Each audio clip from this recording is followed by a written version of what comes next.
Speaking of oligarchs and kings, what do you make of the unitary executive theory? Well, this is a right-wing interpretation of the Constitution that seems false to the text of the 1787 document on its face. Just to take the example of war powers, the document provides lots of authority to the legislature. In technically, the unitary executive theory is not so much about the relation of the executive to other branches, but about the internal organization of the executive, and is often cited in relation to debates about the role of the Attorney General or the Department of Justice. Now, there's something to be said for the, not as an interpretation of the Constitution, but as just a political theory in favor of the idea that we vote for presidents, not for bureaucrats, and the president should be able to exert political control over the bureaucrats. After all, the presidents are politically accountable to the voters, whereas the bureaucrats are not. The counter argument is that we need watchdogs, not just outside the executive branch, but within it. And so some have advocated things like a powerful independent counsel under a statute that immunizes the independent counsel from the president or even from the attorney general. Now, the funny thing is that people on the left thought that the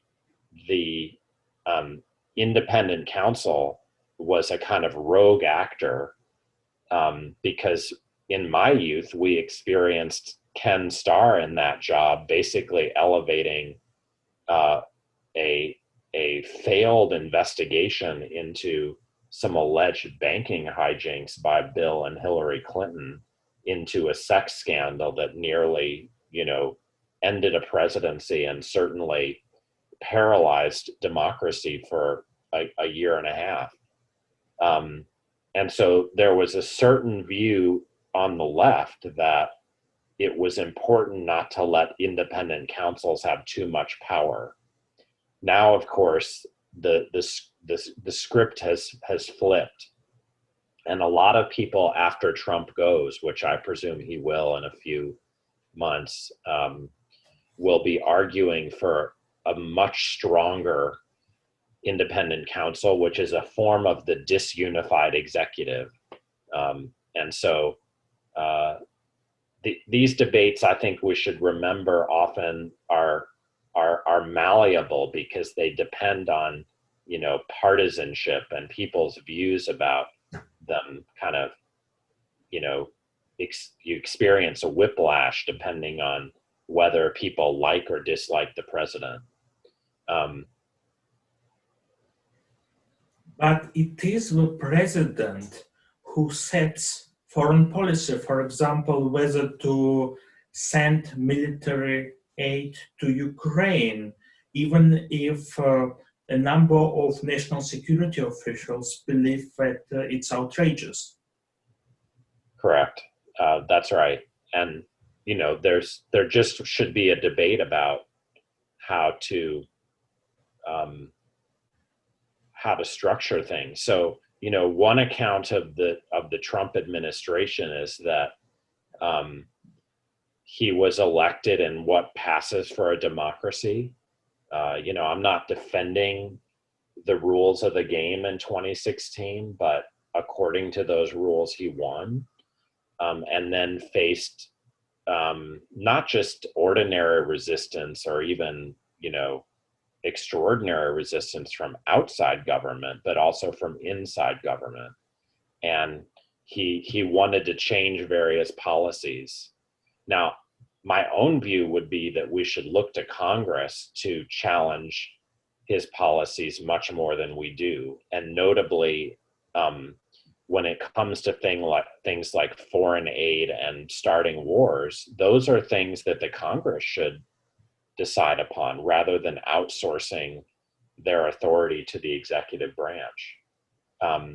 Within the executive branch, I think, to me, I'm just not sure why we would want to empower bureaucrats to check the will of a president who's been democratically elected from inside the executive branch.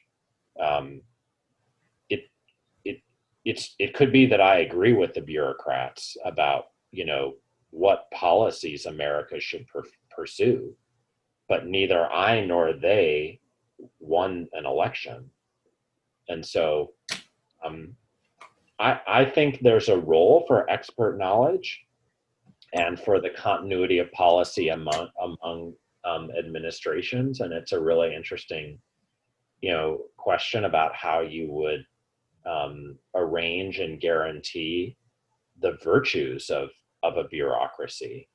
But it can also have vices if we end up committed to policies that should change.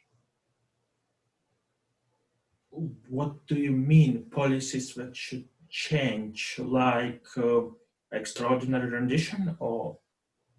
Sure. I mean, you raised earlier the war on terror, and the end of the war on terror is not going to come from a judge. And one of the problems is a kind of beltway blob mentality that basically translates into the belief that wars are as a default good. And I don't think he was a credible candidate for ending any wars, but Donald Trump actually ran on doing so. Actually, Barack Obama had run on doing so as well. And so maybe a deeper problem with our system is that presidents turn out to be rather weak actors when it comes to a beltway militarism. And so what is the situation where you have anti-war candidates who are converted into endless war presidents by their own staff? Well, that's not what the voters wanted. And it's not what anyone should want, aside from, those who believe their interests are served or directly profit from ongoing wars.